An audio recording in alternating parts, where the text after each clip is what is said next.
I got to a chance to acknowledge, Ken, that you won the big prize in December.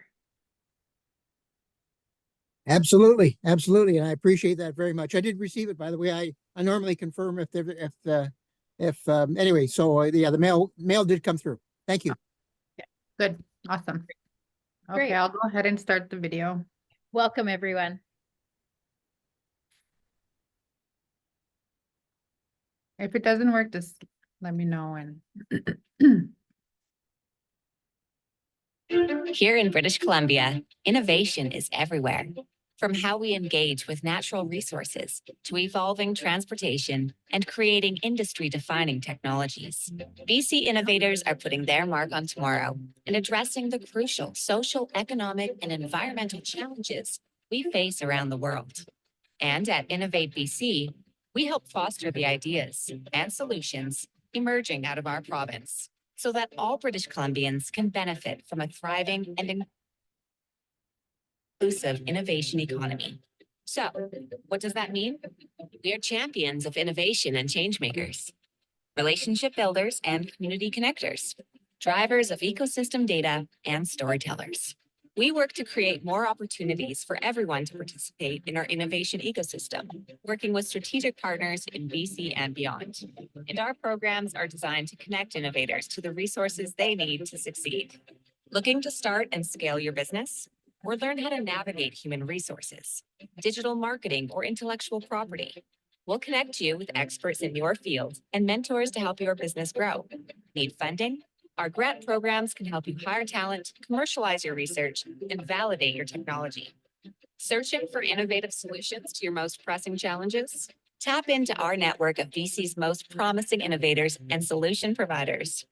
We help companies large and small across industries drive innovation forward because BC is the best place to start, grow, and invest for tomorrow. Begin today and grow your idea with us. Innovate BC.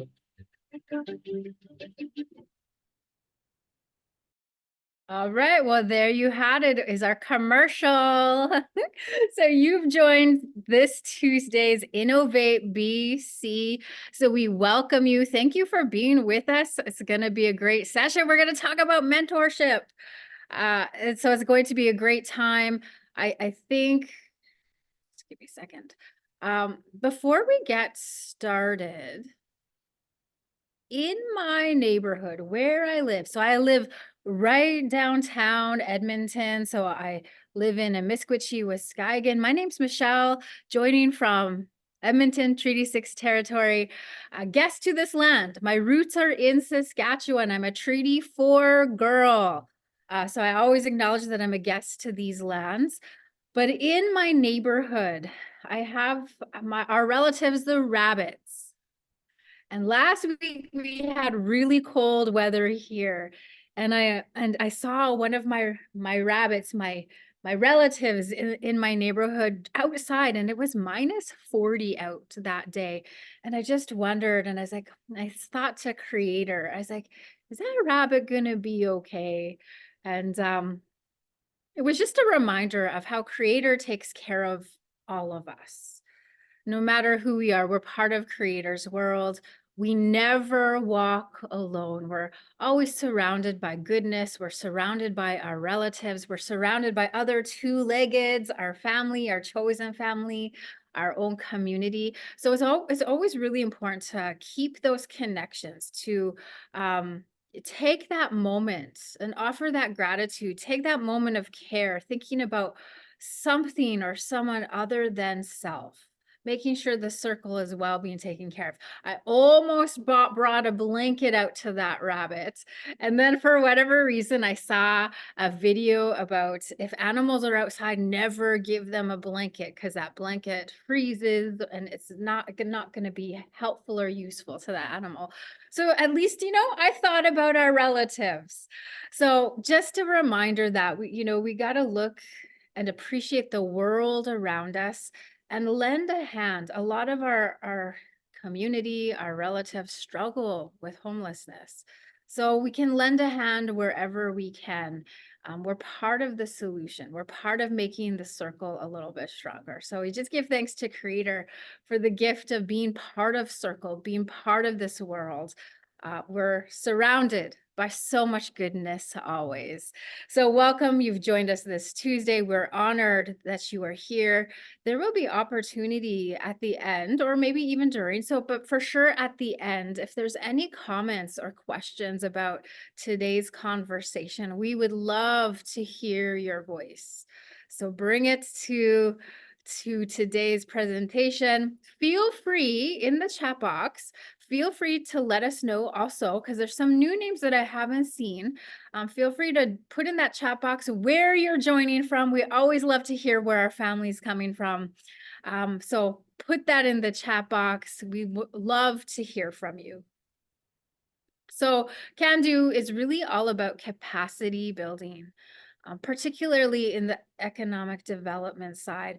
And actually earlier today, I was talking about entrepreneurship and talking about how important mentorship was for me when I first stepped in the arena of entrepreneurship, and how I don't think I would have succeeded had I not had a mentor. So I think that this conversation is really a beautiful one. It's a necessary one. I think it aligns with our values as Indigenous people, as we're being mindful of those generations who are up and coming, and how can we pass on our knowledge? How can we pass on what we've learned along the way? It's like passing that torch.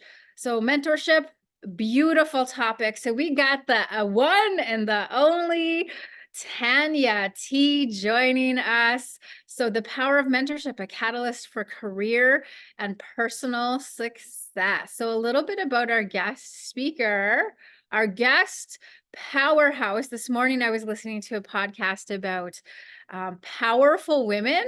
And yeah, of course, Tanya, you came to my mind. And I also knew that you were one of our guest speakers, but nonetheless, you would have come across my mind whenever I hear powerful women. You're doing incredible things in Creator's World. So she's a proud Dene First Nation from the Northwest Territories. She's currently living in Treaty 6 territory here in Alberta. Strongly believing we can build this nation together. I love that energy. Yes. So her focus is on bridging partnerships between Indigenous and non-Indigenous governments, organizations, and communities. And her background is leading reconciliation through joint economic development, policy development, strategic planning, stakeholder relations, and organizational change. So this Esqueo, this woman, she is needed in Creator's World. Again, doing amazing, good things. So we thank you so much for being here, Tanya. We honor who you are. We honor your voice, your presence, and the gifts that you bring and the knowledge that you share. So thank you for joining us this afternoon. And I'm passing this virtual mic off to you. Merci, Cho, Michelle. It's always a pleasure to be a part of a presentation that you host. I love your energy, and I just love your genuineness and you being your true self. So thank you for that. And thank you everyone for taking some time to join me today to talk about mentorship. My name is Tanya Tourangeau, and I'm so proud. I'm also a guest here on Treaty 6 land. I'm from Treaty 8 territory and happy to be in Misquitchie-Waskagan, along with the Wapoos. I always think of every time I hear, a Misquitchie-Waskagan, like how many beavers had to be here for the Cree to say, like, that place where all those beavers are? Like, yeah, that's a place we're going. It's so dear and also to keep the traditional names of the territories of the people who are from here and uphold that, honoring our ancestors and how they traced the land before us. So talking about mentorship, I specifically picked today when Can Do contacted me so many months ago to talk about mentorship. I picked today in January because it's Mentor Month. And we're celebrating Mentor Month by talking about mentorship today. And for those of you who are like Mentor Month, like what does that mean? Like, unfortunately in Canada, mentorship is not as big as it is everywhere else in the world. To give you an example, in the US, it is so big that they have what's called Native Summits every November. And I attended one 2 years ago in Florida. It was like, oh yeah, everyone wants a conference in Florida. But it's so awesome that there was over 300 mentoring organizations that were like located on reserve, on Indian Reserve in the US. And they get together for a Native summit of boys and girls clubs and celebrate their programs, celebrate their kids' successes, celebrate how they incorporate culture within their mentoring programs. And they're so forward that you can go to their website. I think it's nativeclubs.com or .org, and like download the forms of how to set it up on your reserve. Can you imagine if we had that here in Canada? As far as I know, the last time I was working in Mentoring World, and I did 2 years working with Mentor Canada and Alberta Mentoring Partnership here in Alberta, that there's only 2 like existing on reserve mentoring organizations. And my goal is like to broaden that, to at least broaden the understanding of what mentorship can be, especially what could it be not only for Indigenous youth, but for Indigenous people as well. Like, I think I still need a mentor at, 49. And I think we never stop that need, that we always need that guidance. And maybe we don't think of it as maybe mentorship as an Indigenous person. Like, we have our elders, we have our aunties. And maybe we don't have that word, but we have those actions. We have those relationships already in our community. But I think if we pair that with being maybe a little bit of formal mentoring, we can really broaden, personal growth, community growth, and just be healthier together, formed by relationships. And I really loved the Innovate BC's video. The community connectors stood out to me, and that's what you can be, as not only thinking of yourself as potentially a mentor, but as a mentee as well. And Innovate BC will connect you with mentors. And most entrepreneurial organizations like Community Futures, there's many others if you're not from BC, normally will have entrepreneur mentors that they can connect you with. So, if you're interested in mentorship from that point of view, there's so many available out there. You just have to be able to be open to it. It's like one of those things, once you notice your vehicle out on the streets, then you see it everywhere. Once you see something that you need, you kind of manifest it, and mentoring opportunities will come to you. So let's just take a minute to share my screen.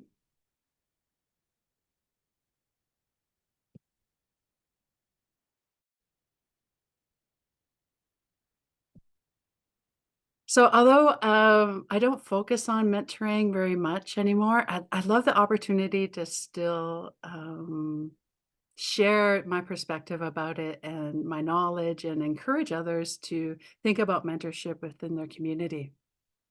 My main focus is with my consulting company, Tanya T Consulting. And my vision, as Michelle shared, is through reconciliation and collaboration, Indigenous peoples in Canada thrive together. And I firmly believe in finding win-win partnerships. My clients I take as, not only partners and friends, but those allies that can walk with us on their journey of reconciliation. And strong ones right now that, if you follow me on social media, you're aware that I work with cooperators who recently released publicly their first reconciliation strategy. And Starbucks, we were supposed to celebrate their grand opening this weekend on Vancouver Island. It's still open.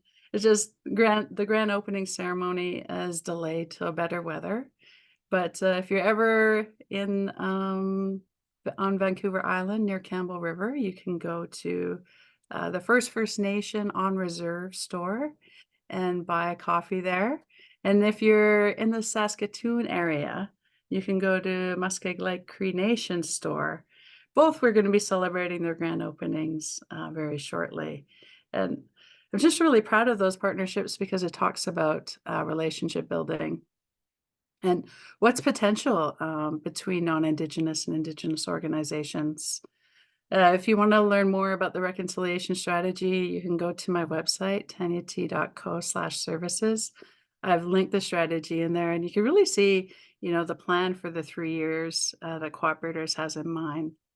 One thing I love to share about it is that within 3 years, they've committed to having insurance specifically for our people with our names within the insurance, whether it's home insurance on a First Nation, which is really difficult to get, or whether it's like First Nation governance insurance instead of like municipal insurance or Board of Governance insurance.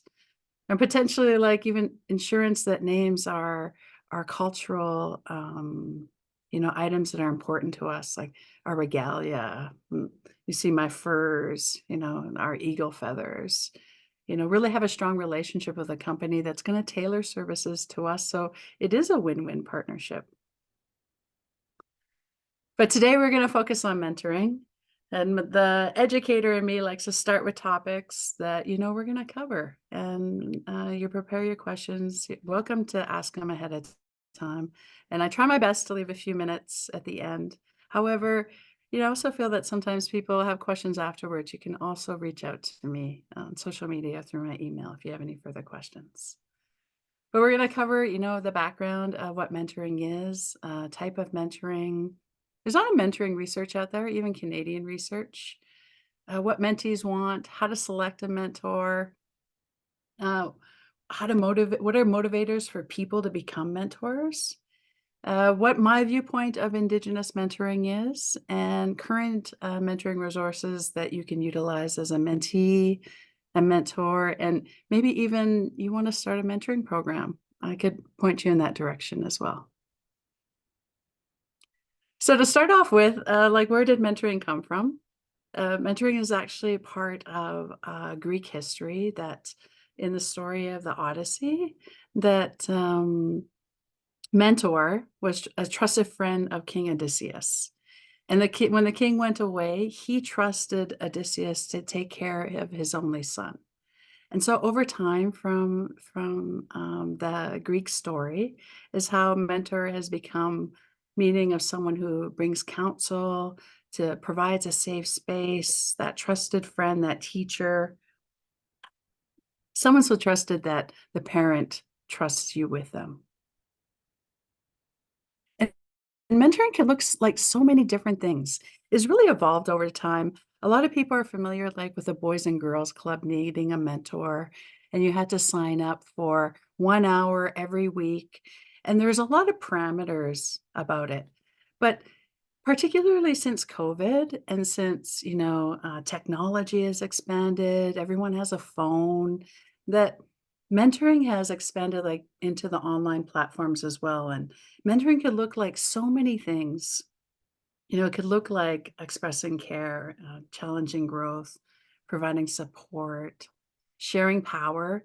I think a lot of people, when they see that sharing power, particularly when I'm talking to corporations, and there's many corporations that I've worked with through Mentor Canada that does provide mentoring. And we've done actually sessions with Starbucks VPs, even VPs from Deloitte. And that sharing power is critical and helping a young person grow into their career and understand what's possible for career pathways within a company. And that just leads to expanding possibilities.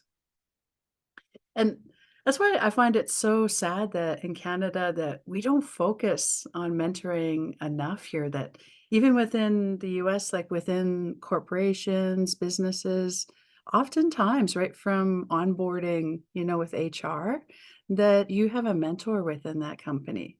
And if we had that more within our post-secondary institutions and, for entry-level young people entering corporations, maybe they'd have a longer or a larger success rate in the pathways that they choose between education and career. Because there's definitely power in mentorship, beyond making you feel good about connecting with someone. The power is also for the mentor and the mentee. People forget that when you sign up to be a mentor, you're developing your own skills as well, your communication skills, your leadership skills, your social networking skills. And it really almost becomes a form of two-way mentoring. And when you have that mindset, when you're thinking about actually sharing between a mentor and mentoring relationship, that's when that power comes in. That's when you're empowered to be more innovative with that relationship and almost supporting each other's personal growth within a mentoring relationship. Oftentimes when you hear testimonials from people who, took that step, that brave step to sign up as a mentor or as a mentee to ask someone to be their mentor, that it's such a rewarding relationship that they end up building. And oftentimes, goes beyond the original goals that they set together and becomes a lasting relationship or a friendship. But not always. That sometimes, this particularly in non-Indigenous mentoring programs, that they have an end date. And that's fine too. It all depends on, what is the needs and the agreement between the mentor and the mentee, which we'll get to in a little bit. There's many types of mentoring that's available. There's a formal mentorship arrangement that, maybe you sign up with a company or an organization like Boys and Girls Club or an Indigenous organization like Inspire, and you fill out the form and you get matched with someone based on, your shared values or shared goals.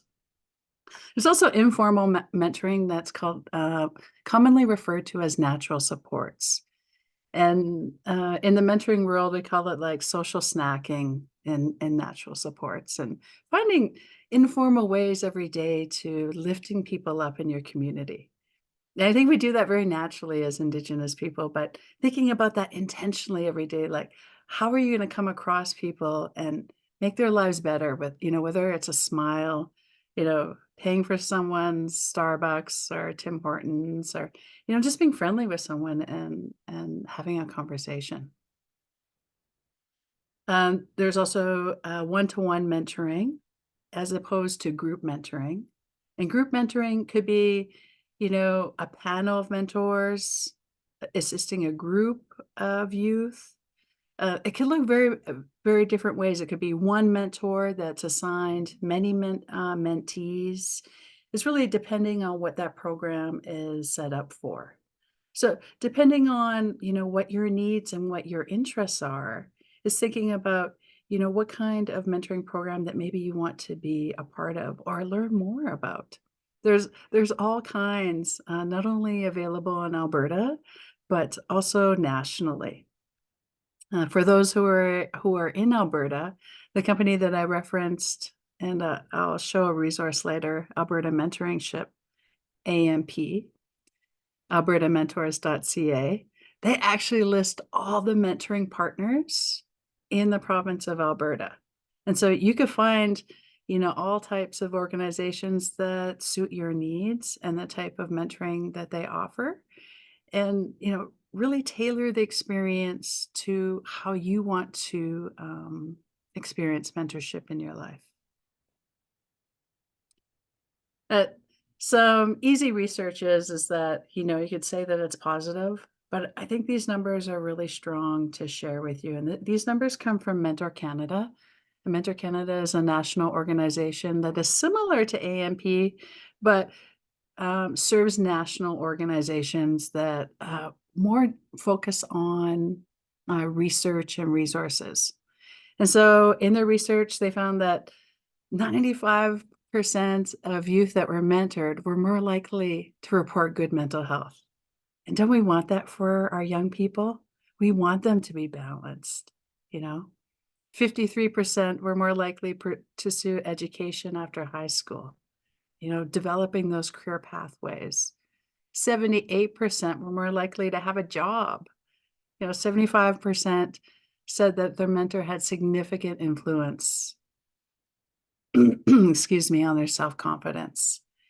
And those are, to me, those are strong, like if you want to say KPIs of why you want to consider one, either seeking a mentor for yourself or, having a mentee that you can mentor, because there's those two-way benefits, those positives that are going to bring to each of your lives.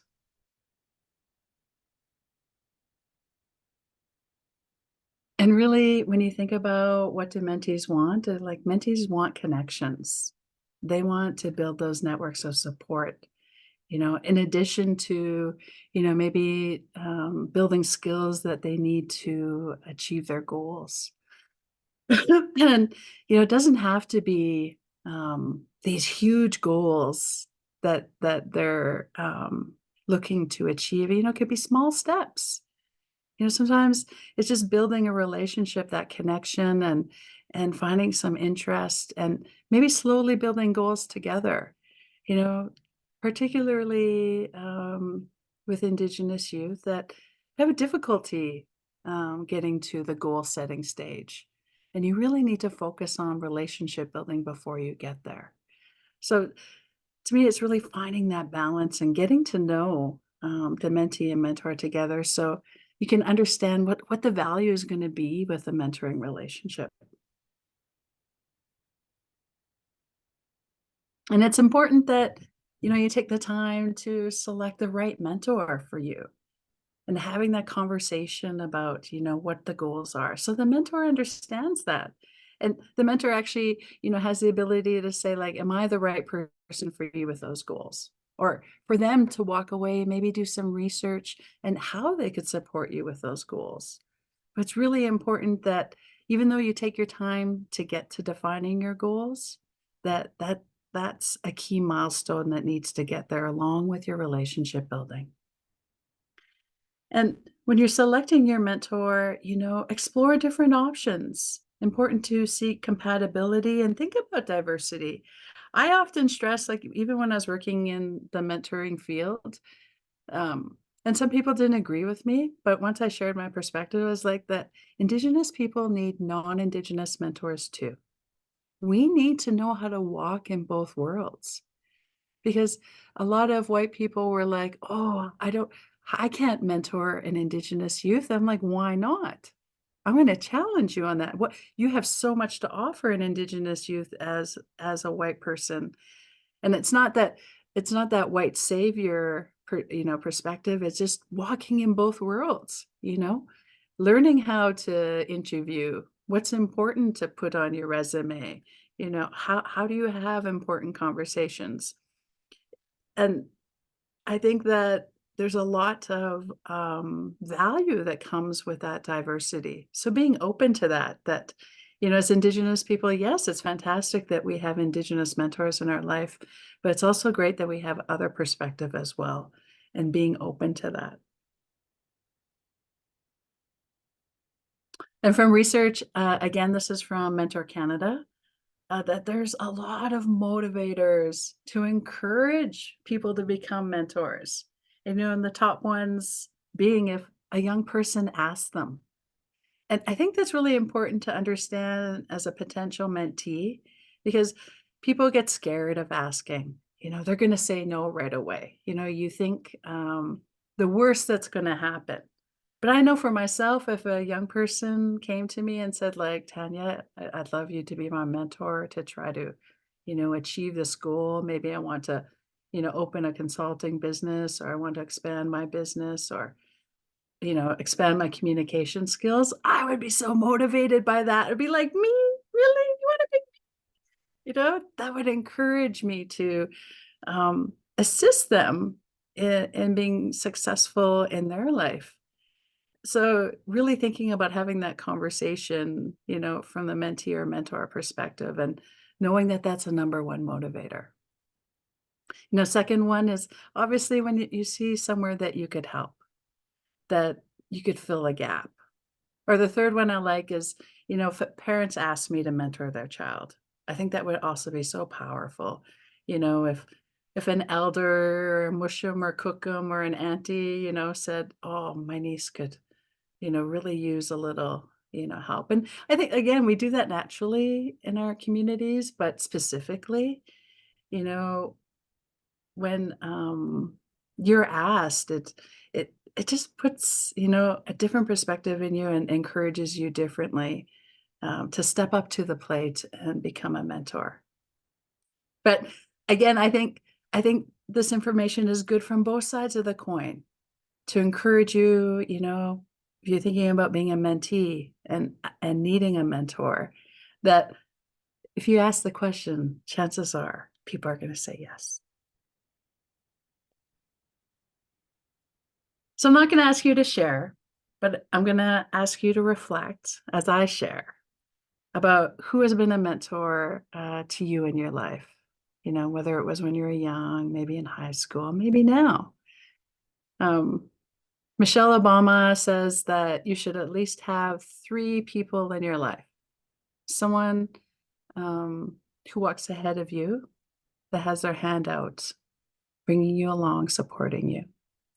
Someone that walks beside you, that your peer that you can go through the experiences with, and someone behind you that you help come along. So thinking like, who has been a mentor to you in your life?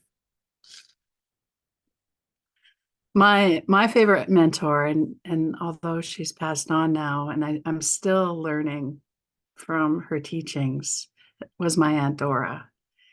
And I share about her because it still amazes me today that when I was born, she was 70 years old. And to me, it was like at 70 years old, she could be doing whatever else, you know, caring about her own life, you know, not little old me. And she was really popular in our community. She was like an amazing chef. She was a sought-after chef. That even Chrétien hired her to go on big cruises and cook and everything. And because she was interacting with a lot of white people, she had a lot of white friends. And she would pull me along and make me talk to them. And being from like a small Native community up north, I'd be like, oh, I'd be dragging my feet. I'd be like, not another white person. Auntie Dora, I don't want to talk to another white person. I'd be like, you know, and then I'd be in the community and all my Native friends would like looking at me when these white people would talk to me in the community. I'd be like, I don't know, it's my Auntie Dora's friend. And I'd be embarrassed. And I didn't realize that she was teaching me how to walk in both worlds. She was being a mentor to me back then and preparing me to be able to do things like this today, that I can do presentations, I could do webinars, I could talk in front of people and not be, you know, I still get nervous. I'm not saying I don't get nervous, but I could have confidence in it. And there's so many other ways through, she lived to 99. So I nearly had 30 years with her. So many ways that she was a great mentor to me. And I so appreciate her thoughtfulness in understanding that I needed, that I could use that guidance of walking in both worlds. So that brings me specifically to Indigenous mentoring. And why I like to focus on components of Indigenous mentoring is that I don't think it's enough for a mentoring program to say it's for Indigenous youth without actually having components within there that is tailored to Indigenous youth. And by that, I mean, it's aligned to the local values of the Indigenous culture that's local to the area. So like you can't have, you know, Micmac components in Creek country or Blackfoot country. You know, you can't mix that. We're not pan-Indigenous, you know. That it's based on our culture and the strengths of Indigenous youth. I think so often that programs get created, particularly in things like mentoring, and they never consult the youth in what they need. And so with my work with Mentor Canada and AMP, we really try to, you know, assist in developing resources to support Indigenous mentoring particularly. And so when we did that, we really wanted to encourage program coordinators, our program funders even, to ensure that mentoring programs are supported by the Indigenous community. You know, it's not something that you could just introduce and say, here, we got a program for you. You know, you need to consult ahead of time You got to actually talk to the community you want to serve to find out what their needs are and build those relationships before you offer that program.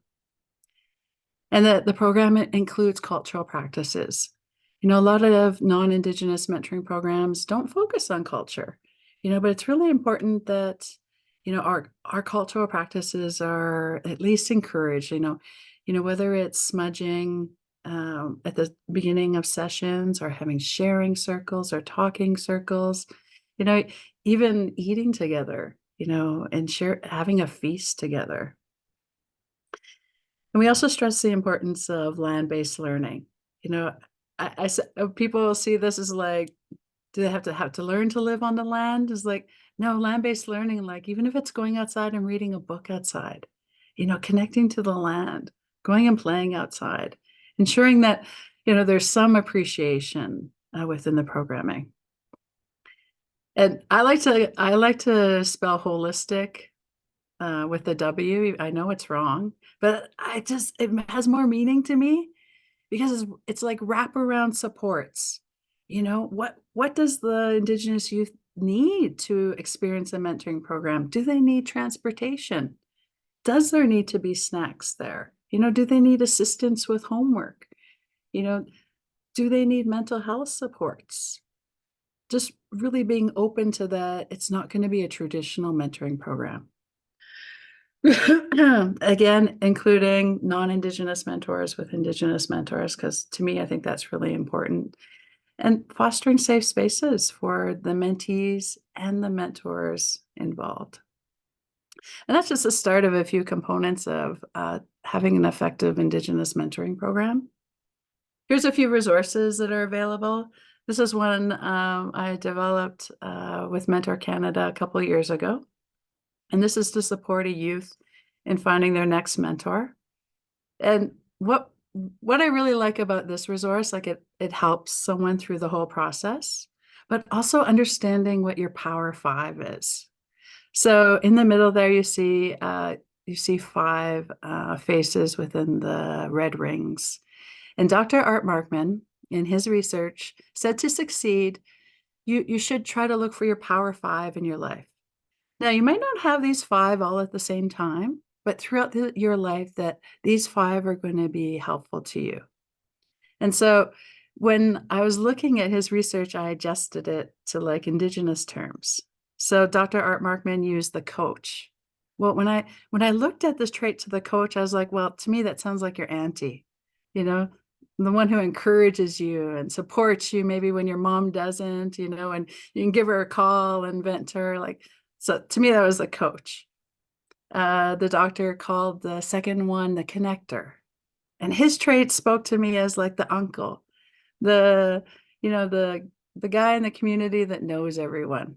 That when you go to the coffee shop or you go shopping with him, everyone talks to him because he knows everyone in town, and he's going to connect you if you need a job or give you some tips for interviewing. And the third one is the star, which I thought was the pathfinder. Someone who's successful, went down a road less traveled, maybe left the community, is the pathfinder to be different. The fourth one is the teammate, that peer to go along with you. And I saw that kind of like as your cousin, someone who's probably around the same age as you, maybe went to school with you, or has experienced a lot of the similar things. And the fifth one, the doctor names is the librarian. And I seen those traits as the knowledge keeper or the elder in your life. The one like my aunt who's, 70 years old when I was born, and she had all that traditional knowledge to share with me, and to also have that insight, that librarian insight to make me communicate with white people and learn to be comfortable with it. And so I think when you look at this resource as a whole and how it walks you through thinking about mentorship and who possibly could be a mentor in your life or a young person's life, and then understanding how to make the ask, having that conversation about mentorship, and also knowing that it is a cycle, it is a relationship that you have to build, and it can be continuous if you want. I'm not a firm supporter that, although I know mentoring relationships can end, I don't think they should. I think that you should always have that person in your life. They supported you and saw you through your success and your growth. Although you might not talk to them every day, they're never not going to be welcomed and appreciated. The second resource that's available through Mentor Canada is this career mentoring conversation guide.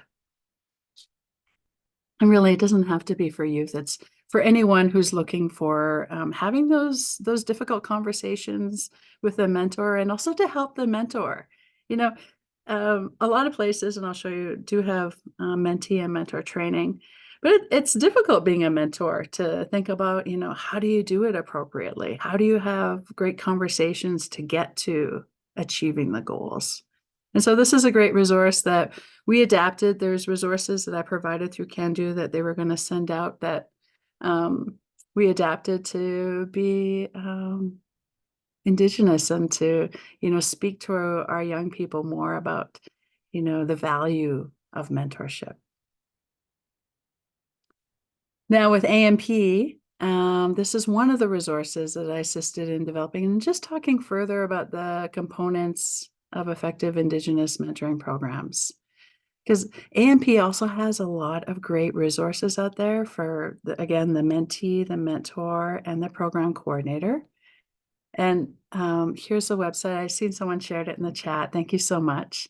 Here's a small list of the resources available, including mentor and mentee training. And you actually get a certificate for both when you take it there, as well as the CTS study courses. Those are high school courses that youth could get credit for learning leadership and mentoring, that maybe if it's not available in your high school or a high school that you know of, that you could lead them to these free resources, this free training that's available. They have a lot of great toolkits and great staff that's there to assist in finding other organizations that maybe you could partner with, or maybe you want to start your own program and start offering mentoring in your community. Or if you want to find, an organization that's offering it and you want to join it and support it as a mentor or a mentee. I think one thing that's really important to talk about is a mentoring agreement. Whether you're a mentor or a mentee, it's really important to understand that it should be an agreement. Some formal places actually make you sign the agreement together and have a conversation together, trying to make it as fun as possible.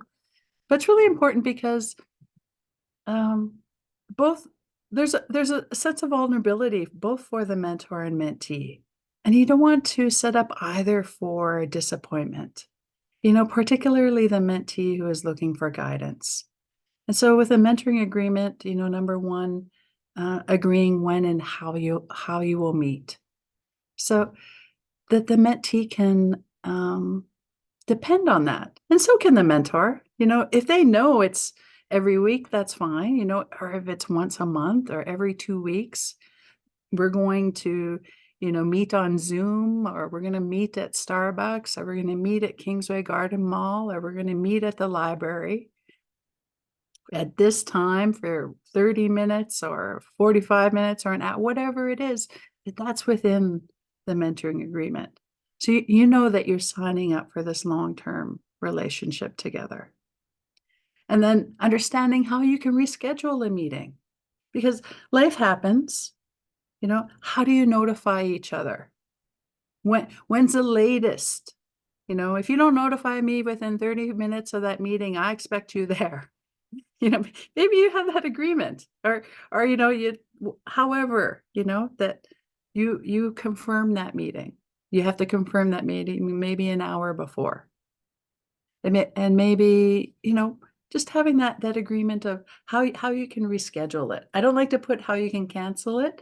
It's how you can reschedule the meeting. And then again, having the conversation. Okay, what are the goals? What are we working on? Are we working on your career goals? Are we working on the education goals, your communication goals, your leadership goals? particularly, and not like listing endless goals, having some short-term thinking, like maybe what are we working on in the next 6 months together, and going from there. Understanding you're going to reevaluate those goals, maybe change those goals as the mentee grows. And really important, what are the boundaries of the mentoring relationship? Like, when can you not contact each other? Some of us put on do not disturb on our iPhones. Maybe you say, you can't contact me after 10 o'clock at night and not before 7 a.m. in the morning. Maybe you have a great relationship where you guys text all day. So it's important to have those boundaries. Maybe the mentee is trying to have a goal of, overcome addictions. So an agreement would be, I don't mind if you smoke prior to the meeting, but you can't smoke or drink during when we're having a meeting. I don't think it's fair to, like, for example, I was speaking to a mentor recently, and he was telling me he's mentoring. It's a great new program. It's called TAP. It's for youth transitioning out of care here in Alberta. And his mentee likes to smoke a little weed. And his mentor, he was talking to, he's like, I could smell it. I know I can smell it. He's like, but it's fine. He's like, I just told him as long as he's not lighting up a joint in front of me during when we get together. And you think about it, like maybe having the weed calms the mentee too. Maybe it helps him, feel more socially acceptable. You can't put too many harsh boundaries on a mentee, but you got to put safe boundaries. So saying, whatever you do before we get together, that's your choice. But when we're together, you expect this. So that's just one example, of boundaries you could set, having the conversation, maybe, we're not going to talk about this, or maybe the mentee's like, my girlfriend's off limits. I don't want to talk, or I don't want to talk about my mom, or, whatever you don't want to involve. Ensuring that those boundaries are set so there's that open communication. And again, these are all going to evolve. I think agreement is a big word, that an understanding, that, and as your relationship develops, you might find other boundaries, or you might loosen up some boundaries. You're like, oh, I'm more comfortable with you now.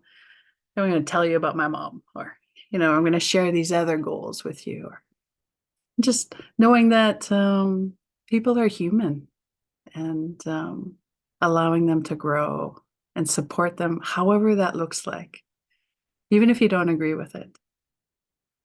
That as a mentor, it's important not to have judgment that way. So I'm going to share a few mentoring programs with you, and I'll have a few minutes for questions. This is a list of career mentoring programs that are available, whether you want to be a mentor or mentee. Inspire is top on my list. Basically, you could sign up as a student and you can be connected with a mentor. And if you're interested in being a mentor, you could sign up as a mentor, and they do it all online. It's really a beautiful program. They have lots of training.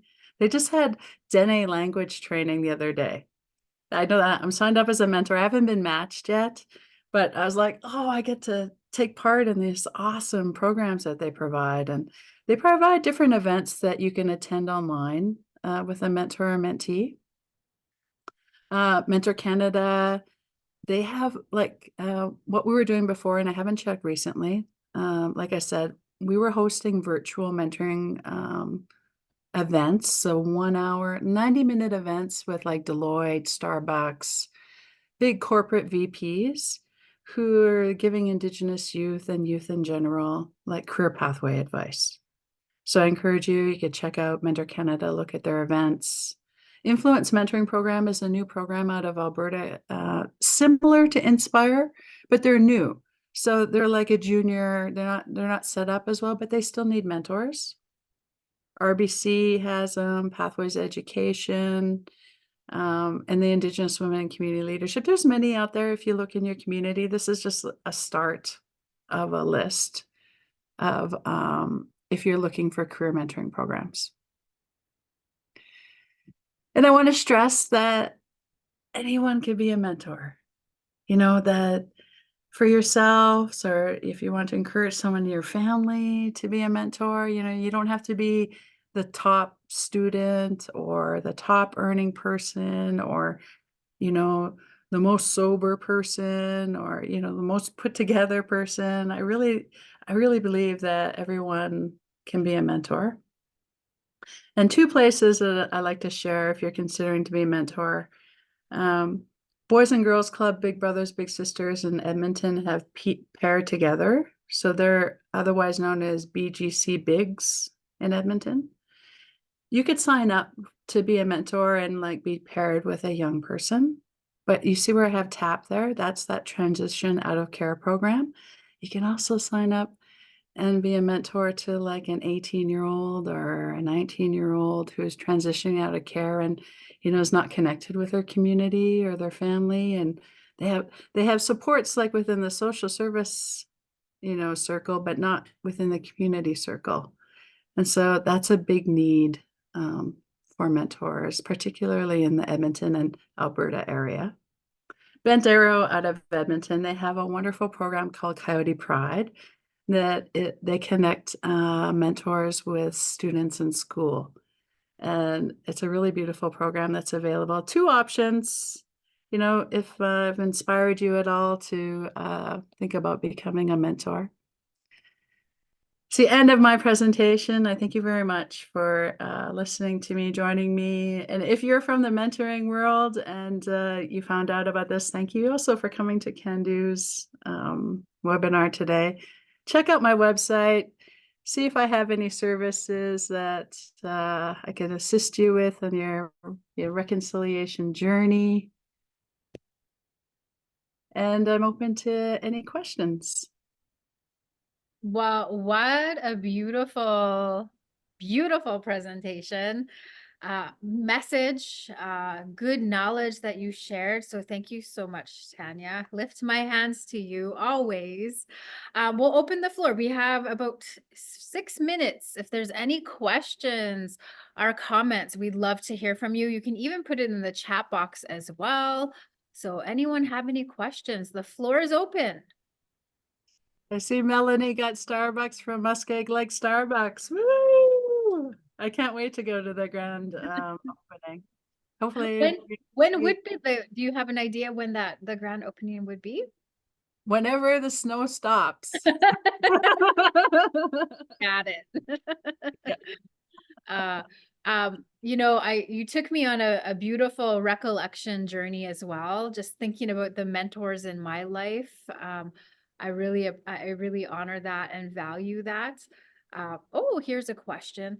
But you know, never take for granted the mentors in your life. And, you know, as I was thinking today and reflecting in that one reflection piece, I was like, I even, you know, asked advice about my business earlier today. It was only a 5-minute, you know, conversation, but that knowledge that was shared or that advice was given, man, it was beautiful. So mentors, never take them for granted. Okay, so Melanie would there be contacts for Saskatchewan mentors?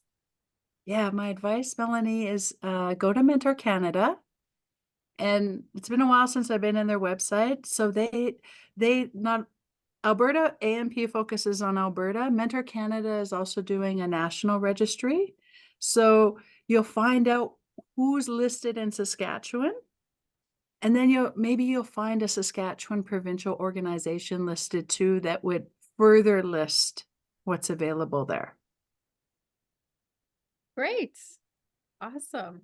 I also loved I don't know if I want to call it a poster or the infographic around mentors that you helped develop. I tried to find that online quickly. I was like on my phone trying to find that. But if I just go to Mentor Canada, would I find that? They should have it available, Mentor Canada resources. And I can also follow up. I didn't share that in my list of resources to Tara, but I I have PDF of them I could share. Oh, perfect. Because I just think that's just such a beautiful description. Yeah, I love it. Okay, Ken, do you have a format of establishing expectations for impromptu meetings? So I think that would be like within your mentoring agreement, but although that can also evolve, I think that might be easier, Ken, like with online platforms, to say that, you know, if you need the impromptu or a last minute meeting or a quick check-in, maybe that'd be a better term for it, that you're available by text, and if you're able to respond, you will within, so many minutes. Otherwise, you'll go back to them when you can, to say that I'm here if you need me, but I may not always be able to respond. If you're comfortable with that, Ken. Does that make It's sense?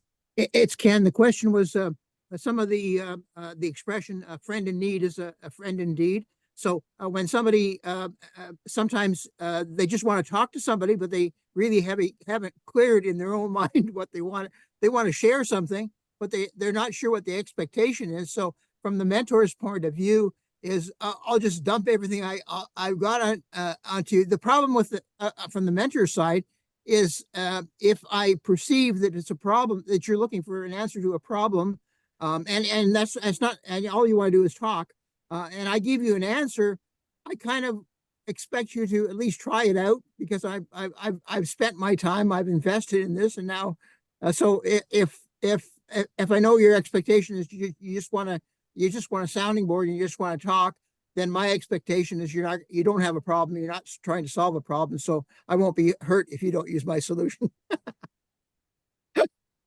Oh, I like that. And maybe it's having that understanding, like, are you venting, or is something you want me to help you with in particular? And I'm not sure, like, I know as a lady that sometimes I just need to vent, and I don't need a solution, but I also know it's my responsibility to say, I'm just venting here. Thank you. But a young person might not be able to do that. So as a mentor, you might have to assist in having that understanding before providing a solution. Good words.